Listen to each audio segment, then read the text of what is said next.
নমস্কাৰ বন্ধুসকল, কেনে আছে আপোনালোক? ভালনে? আজি মই আপোনালোকৰ আগত কেকৰ ৰেচিপি লৈ আহিছোঁ। কেনেদৰে আপোনালোকে সহজে কুকাৰত কেক বনাব পাৰে আৰু ৰিচ অসমীয়া চেনেলটো আপোনালোকে চাই থাকিব, মৰম দি থাকিব এনেদৰে। তেন্তে বলক ভিডিঅ'টো আৰম্ভ কৰোঁ। মই চকলেট বিস্কুট 2 পেকেট লৈ লৈছোঁ।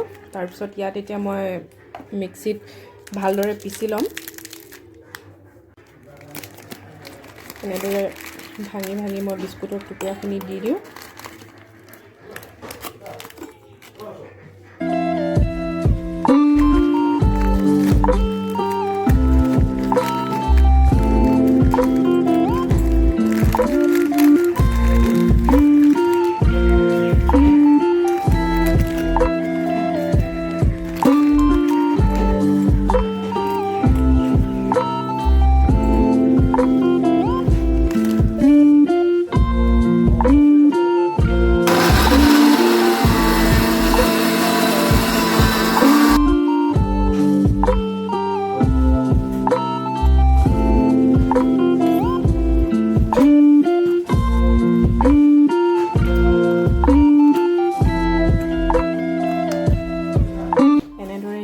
গুড়া কৰি ল'লোঁ।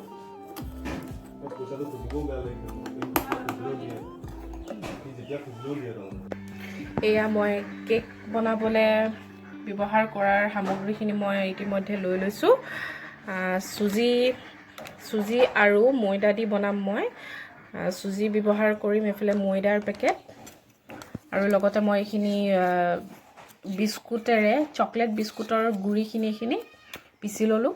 তাৰপিছতে ৰিফাইন তেল, লগতে গাখীৰ, কণী 2টা, এয়া চেনি আধা কাপ, আৰু কাজু বাদাম আৰু কাঠবাদাম মই ব্যৱহাৰ কৰিছোঁ এইখিনি কেকত দিবলৈ।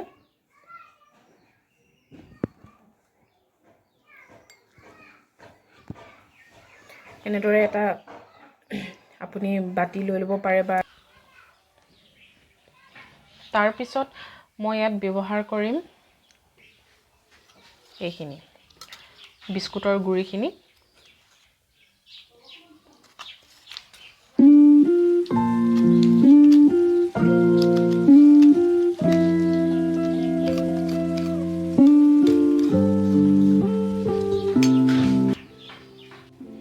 সেইখিনি লৈ ল'লোঁ এনেদৰে। তাৰপিছত এতিয়া গাখীৰখিনি অলপ অলপ ইয়াত ঢালি ইয়াৰ মিশ্ৰণটো ডাঠ কৰিব লাগিব।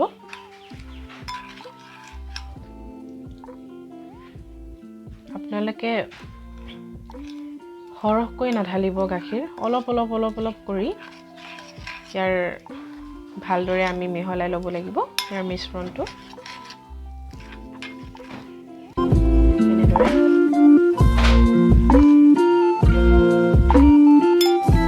এইখিনি এতিয়া এনেদৰে মই ফেটি ল'লোঁ।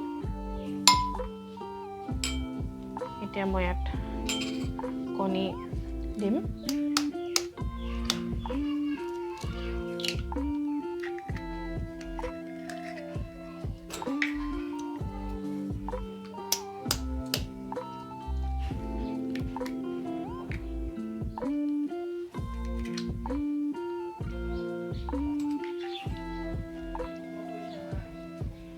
তাৰপিছত মই ইয়াত আধা কাপ চেনি ব্যৱহাৰ কৰিছোঁ, কিন্তু মই ইয়াত সম্পূৰ্ণ চেনি নিদিওঁ, কাৰণ বিস্কুটত ইতিমধ্যে চেনি আছেই, মিঠা হয়।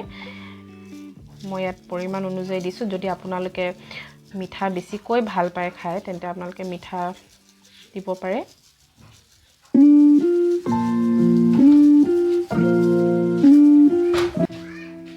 এইখিনি এতিয়া মই ভালদৰে ফেটি ল'ম।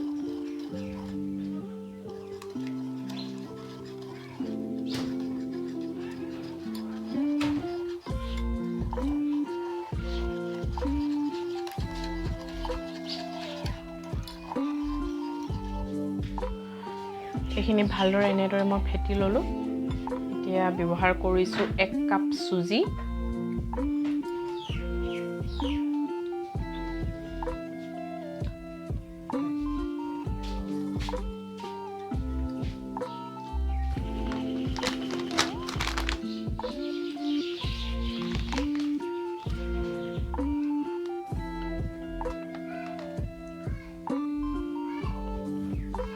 তাৰপিছত মই ব্যৱহাৰ কৰিলোঁ আধা কাপ ময়দা,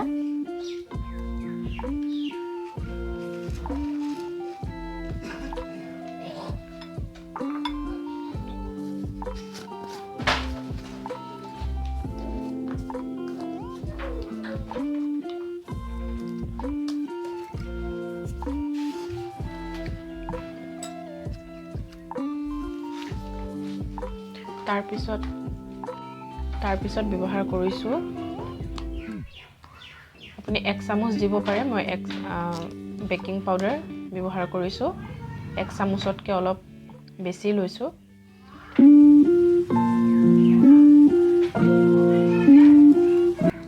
এনেদৰে আপুনি কিনিব পাৰিব বেকিং পাউডাৰ, বেকিং সোডাও দিব পাৰে, তেতিয়া কেকটো বেছি ধুনীয়াকৈ ফুলি উঠে।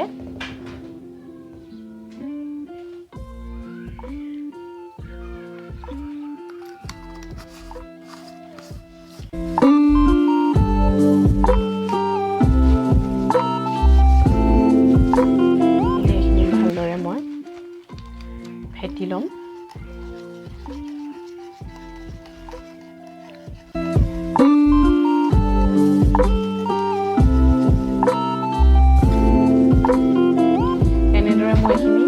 চুজি, ময়দা, বেকিং পাউডাৰ দি মই এইখিনি ফেটি ল'লোঁ। এতিয়া ইয়াত ব্যৱহাৰ কৰিম মই 1 কাপ ৰিফাইন তেল। আপোনালোকে ৰিফাইন তেল যদি ব্যৱহাৰ নকৰে, আপোনালোকে বাটাৰ দিও কেক বনাব পাৰে।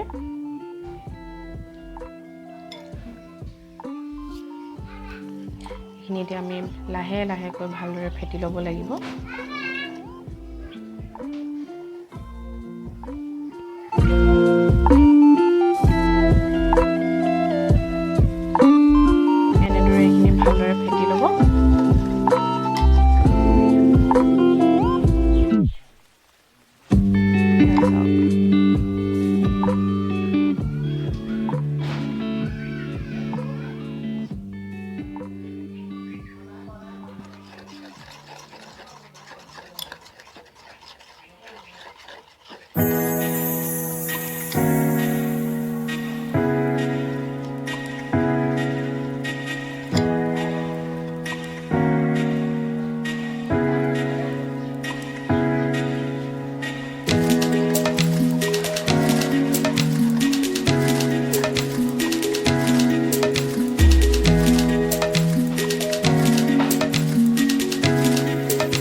এতিয়া মই কাজু আৰু কাঠ বাদাম দি দিম।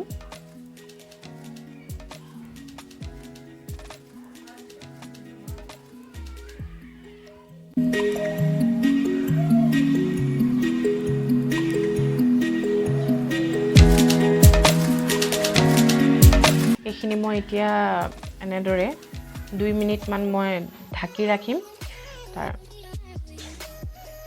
মোৰ ওচৰত যিহেতু বাটাৰ পেপাৰ নাছিলে, মই নিজে বনাইছোঁ। এখন উকা কাগজ ল'ব আৰু সেই কাগজখনত আপোনালোকে বাটাৰ অলপ সানি দিব, ধুনীয়াকৈ স্প্ৰেড কৰি দিব। মই এনেদৰে লগাই ল'লোঁ। তাৰপিছত গোল কৰি আপোনালোকে কুকাৰত বনাই, অভেনত বনাই, কুকাৰত যদি বনাই আমাৰ বাটাৰ পেপাৰ আমি ব্যৱহাৰ কৰিব লাগে, আৰু অভেনতো যদি বনাই আপোনালোকে ব্যৱহাৰ কৰিব পাৰে, তেতিয়া কেকটো লাগি নধৰে উলিয়াওঁতে। এতিয়া মই কুকাৰত ৰিফাইন তেল সানি ল'লোঁ অকণমান, তাৰপিছত ময়দা ছিটিয়াই দিলোঁ। মই বাটাৰ পেপাৰখন লগোৱাৰ পিছত কেইটুকুৰামান ইয়াত দি দিছোঁ কাজু আৰু কাঠবাদাম টুকুৰা।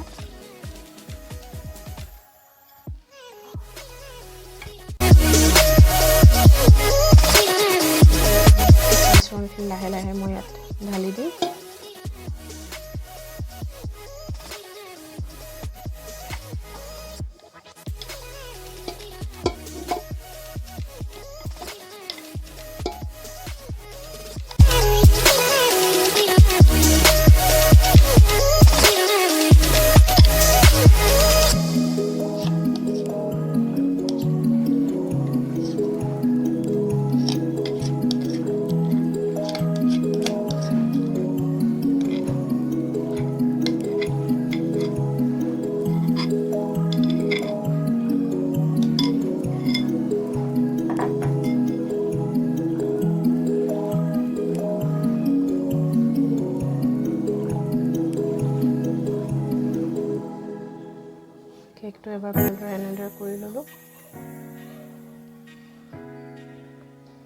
তাৰ ওপৰত আকৌ মই কেইটুকুৰামান কাজু দি দিছোঁ। দেখিবলৈও ভাল লাগিব, খাবলৈও সোৱাদ হ'ব।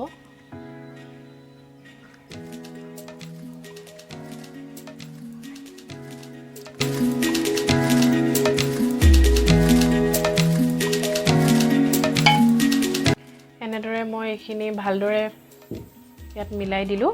এতিয়া কুকাৰৰ কিন্তু চিটিটো আপোনালোকে এৰাই দিবলৈ নাপাহৰিব।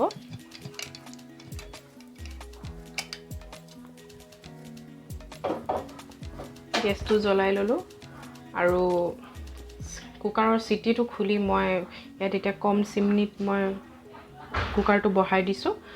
15 নতুবা 20 মিনিটৰ পাছত আপোনালোকে কুকাৰটো নমাই দিব। এয়া মই কেকটো কুকাৰৰ পৰা নমাই থলোঁ ঠাণ্ডা হোৱাৰ পিছত। ধুনীয়াকৈ সিজিছে কেকটো, কোমল হৈছে। আৰু বাটাৰ পেপাৰখন দিলে আমি সহজে এৰাব পাৰোঁ, সেইটো কাৰণে আমি বাটাৰ পেপাৰ ব্যৱহাৰ কৰিব লাগে। এতিয়া মোৰ কেক ৰেডি হৈ গ'ল। আপোনালোকক